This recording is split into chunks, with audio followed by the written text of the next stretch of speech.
you gonna hurt your husband, girlfriend? I'm not thinking about him, but you marry him.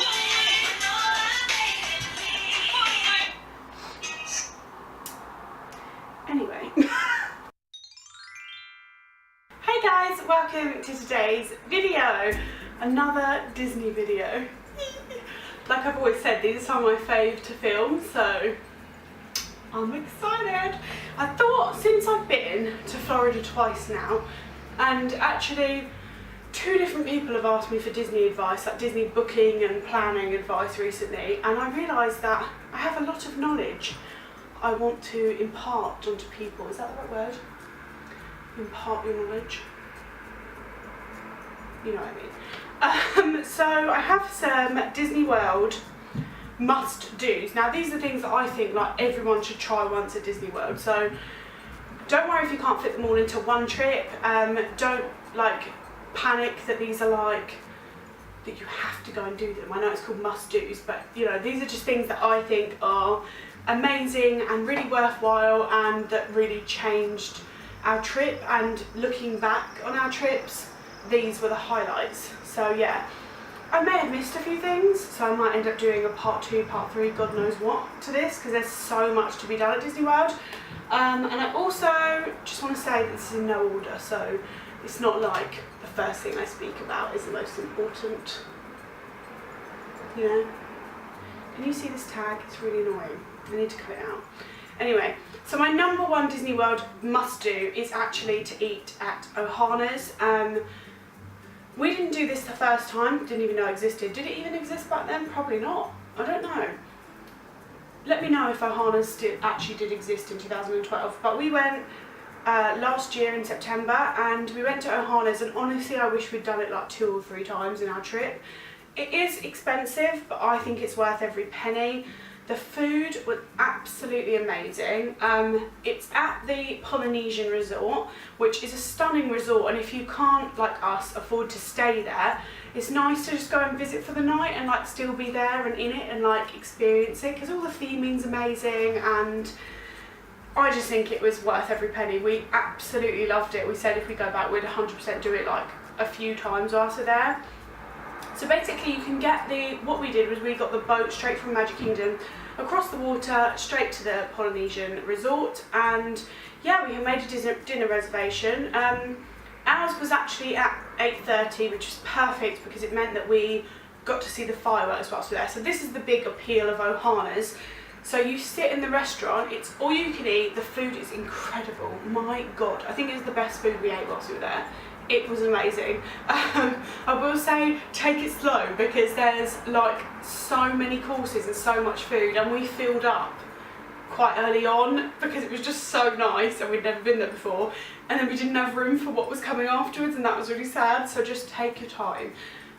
Food was amazing, service was amazing, and it's all like glass on one side and you can see the castle and you can see the fireworks, and they play the fireworks music in the restaurant and dim the lights. So it's just amazing. It's a completely different view of the castle and the fireworks without being crammed in with everyone like on Main Street.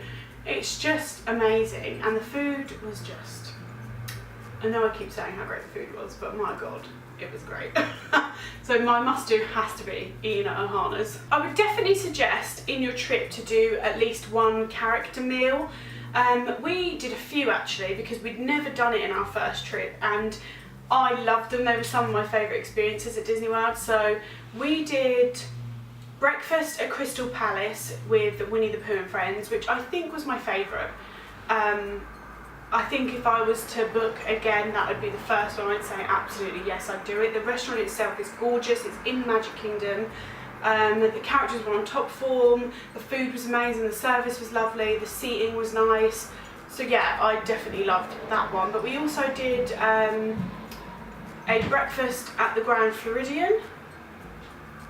Yes, with Mary Poppins and the Alice in Wonderland characters, and I think we got a couple of Pooh Bear and Piglet maybe, or Tigger. And then we also did, where else did we go? Did we go to Yacht and Beach? Now I've just gone completely blank. We did about 3 or 4 character meals anyway, and they were just amazing. It's just a great way to meet your favourite characters. A lot of the time I found it was Winnie the Pooh, but that's like, and Friends, but that's great for me because that's one of my all-time faves. But you can look up like who your favourite character is and see if there's meals with them. Like if you have dinner at Be Our Guest, you get to meet Beast, and it's like, I think that's the only way you can meet Beast actually, which is really, really cool. So yeah, just I think it's a great way to meet your characters without queuing out in the heat.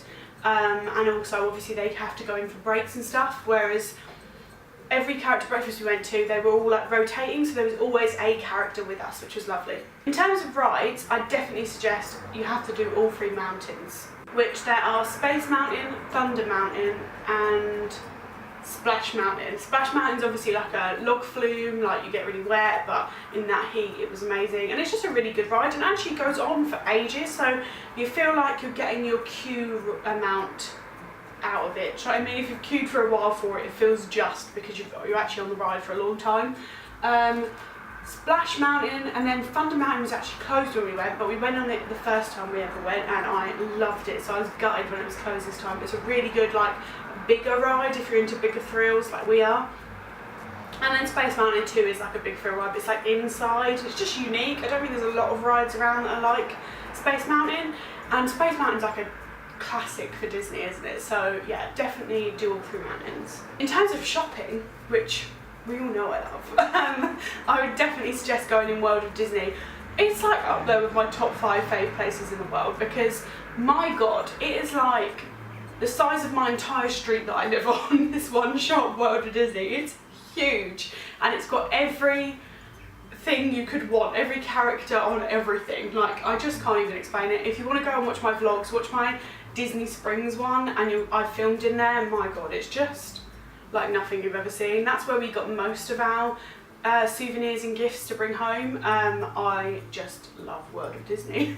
Definitely watch the fireworks by the castle at least once. Like, when we first went, again, we never actually got to see that because we were staying on International Drive and we were relying on public transport. We had to leave early a lot of the time, so we actually missed it, and then this time we got to see it and it just was so magic, seeing the fireworks and the music and the projections on the actual castle and being on Main Street and all the hustle and bustle and excitement of everyone that's there. It just was magical, and I know it's changed. It's not, what was it when I was there? It was Wishes. I don't think it's Wishes anymore, is it? It's Happily Ever After maybe? But whatever it is, go and watch it, because it's definitely a one-time thing. Like, you're not going to get to do that anywhere else, because like it's only Disney that does that, isn't it? There are fireworks around the castle. So yeah, I love Animal Kingdom as a park. I think the theming is like up there with my fave. I just love it. I love the vibe. It's so like cool and chilled, and I love animals, so I would definitely say on my must-do list is to go and do the safari.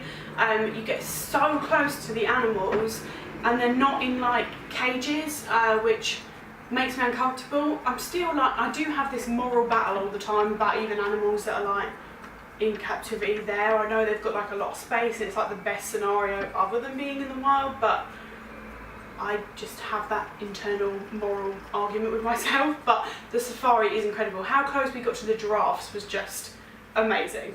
Another eaty one, because we're food people, definitely eat at Be Our Guest. We went for lunch only because it's quite pricey, and I want to like eat food that I like, so we looked at the breakfast, lunch and dinner and went on what food we both like the most. And I got that on my first day at Disney World vlog, so definitely go and watch that. I'll link the whole playlist below in my vlog so you can go and check things out, because it really helps to see inside and see if you think it looks like it's worth it, because these things are expensive. But I thought it was incredible. The theme in there, it just was stunning. I nearly cried when I saw that it was snowing on the outside. They made it look like outside it was snowing. In the ballroom, I literally nearly cried. You can see it in the video. The food was lovely, the people there were lovely and so friendly, and you were allowed to walk around to the other rooms and film and take pictures, which I thought was really nice. They weren't like strict at all about that. Yeah, but definitely you have to book for it, but you just got to do it at least once. How can you go to Disney without watching a parade? You have to watch a parade at one point whilst you're there. Like, that's like one of the most famous iconic things about going to a Disney park, I think, is the parades. They just go all out. You're never going to see anything like that, I don't think, anywhere else. I know lots of other parks do those type of things, but they're never the same quality as Disney. The floats, the costumes, the music, the way they dance, the interactions you get with them, it's just like nothing else in my experience. So definitely try and catch at least one parade in your entire trip. I don't think everyone that goes to Disney does this, but a must do for me is to go to the Disney water parks. We love them. They're great for like a down day, like if you want like a more relaxed, just floating around the lazy river off your feet kind of day, which obviously with my illness and my boyfriend's illness, we need that. And just to cool off from the heat, it was just lovely. And the time of year that we've always been, they've always been fairly quiet, which is as well just so nice. When Magic Kingdom can be so crazy, just to have a day floating around the lazy river in the cool water where there's not that many people around was just heaven. And I don't know, we're very we're kind of explorers when we go on holiday. Like, we like to do a lot, and like my boyfriend and me really aren't really just never been sunbathers. I mean, I wouldn't be allowed to now anyway. My rheumatologist would literally kill me if I sunbathed. But yeah, we've never been just like lay by the pool people ever. So we like to be on the go even when we're not on the go. Does that make sense? So if you're at a water park, you're having a day off, but you don't feel like you're wasting a day because it's still very Disney. The food there is great. The people that work there are all wonderful, like with any Disney place. And like us, we're floating around for a certain amount of time, and then we get a bit bored.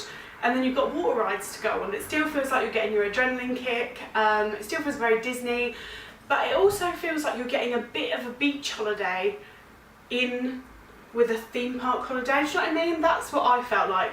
I was really excited to go on. This is obviously as well before I was on any lupus medication. I didn't really know a lot about my illness, but so I was really excited to go on like a hot holiday and spend a couple of days pretending I was like at the beach, because they've got like fake beaches. Without having to drive to like Miami or something, you know? So yeah, I think it's like you get the best of both there, and I just love the water parks. Definitely a must do has to be to walk around the world at Epcot. I feel like Epcot's a really love or hate park, but I really like it. I think it's got a very different vibe, a very different pace to the other parks, and that's refreshing, because it can be quite full on, a Disney trip. And yeah, it's just a bit more relaxed. To me, I think it feels a bit more adult, like, I don't know, it just feels, yeah, completely different. I can't really explain it. You'll know if you've been there what I mean, but I definitely think you have to walk around the world at Epcot, because where else are you going to get so many different, like, places of the world in one little space? You're just not. Like, and they're so cool the way they've done it, and like this time we didn't realise how many rides were in. I know they're not like big roller coasters, but how many rides were in Epcot. When we went in 2012, I don't think we went on any rides there, and then when we went around the world, they're like hidden. Like in Mexico, I think it was, there was a little like a water ride thing that you went round in like a little boat, and it was really calm and like fun and colourful, but we had no idea it was there. So definitely go into each like country, and I think they're called pavilions, aren't they? Yeah, go into each pavilion, look around, try some food. You can try foods you've never tried before. It's like being able to go to 10 different places in one day, and I just think that's so cool. So definitely do it, because where else in the world can you do that? I would definitely suggest, especially if you're like a hardcore Disney geek like we are, trying to meet your favourite character. I would say I've been to Disneyland Paris and Disney World, but those are the only like Disney parks I've been to. And I will say that when I went to Disneyland, the meet and greets were never as amazing as Disney World, which was really disappointing. But at Disney World, I don't think I've ever had a bad interaction with a character. They're always full of energy, full of life, so excited to see you, big cuddles, lots of pictures. They take their time, and it's just like nothing else, meeting your characters. You turn into a big kid, well I do anyway. The first character I met was completely by accident, and I've told this story lots, but it was Sully from Monsters Inc, and I'm a huge Monsters Inc fan. Sully's one of my all-time favourite characters, and we just kind of bumped into him as he was just coming out to do a meet and greet, and I got so excited, and he noticed me, and he came over and hugged me, and I literally went to pieces. I couldn't talk, I was giggling like a little girl, I felt teary, and even my boyfriend was like, I've never seen you like this. And I think back then I was 21 and you're a bit more conscious of being like a full-on Disney geek. I was anyway, which is weird because I'm not normally, if I love something I love it, but I just wasn't, I didn't know if I'd look weird being an adult running over and getting excited about Sully. But this time when I went, I didn't give a shit. I was full on excited, I was dancing, I was complimenting their outfits. It was just amazing, and you can meet your favourite character from your childhood, and it's just beautiful. You absolutely have to, this is 100% must do for Disney World. You have to wear ears or a bow or a hat that has ears on it. You have to get into it. Like, this is another thing we found. When we went to Disney World the first time, my boyfriend is much more subdued and sensible and like normal than me. And I bought all the bows and ears and was well into it, but he really didn't, which was fine. I think he got a Disney hat, like just a normal cap, but it was very subtle Disney. And then we went to Paris after that, and he was like, you know what, everyone was wearing them in Florida and I regret not getting involved in that. So he bought the Fantasia Mickey ears and I bought my ears, and it was so cute being a Disney couple. So cheesy, but I don't care, I loved it. And then this time we went back and we both wore them again, but Disney World definitely has more people wearing them than Paris, from what I've found. Maybe when I go back, because I went in 2015 and I'm going back to Disneyland Paris this December, so maybe when I go back more people will be wearing them. But we really found that in Disney World everyone is Disney themed. People are wearing customised Disney t-shirts and Disney outfits and Disney bounding, bows, ears, hats. It just, everyone's like full into it, and it's just amazing. Why not get involved? You might as well like just suspend your disbelief a little while, be a big kid for a couple of weeks. It's just, why not? Where else can you do that? 100% another ride you have to go on is Tower of Terror. It is my favourite. We went on it the most of any rides that we were there, other than maybe Expedition Everest. We went on that a lot because we like big rides, and Expedition Everest at Animal Kingdom was just a lot of fun. But we'd never been on Tower of Terror when we went in September, and now we cannot wait to go on the one in Paris, because we never went on it, and we never went on it the first time we went to Florida because my boyfriend doesn't like straight drop rides. I convinced him to go. Actually, in fact, when we booked it, I said, I'll only go with you if you promise to go on Tower of Terror. And he did. And we went on it, and oh my god, it's my favourite ride. We literally were crying with laughter the entire time. It makes your belly go. It's just great. The theming's really fun. I just adore it. I don't want to give you any spoilers, but definitely go on Tower of Terror. And my last one is another foodie one, which this always stands out as a highlight to me. I love anything like 50s. I love diners. I love 50s like cars, all the like pastel-y and neon lights and booths, and I love all that. And I love all the food that comes with diners, burgers, milkshakes. It's just my heaven. And I love movies, drive-in movies, all those type of things. And when I saw Sci-Fi Diner when I was planning a holiday, I fell in love. I knew immediately it was going to be one of my favourite experiences, and it really was. It lived up.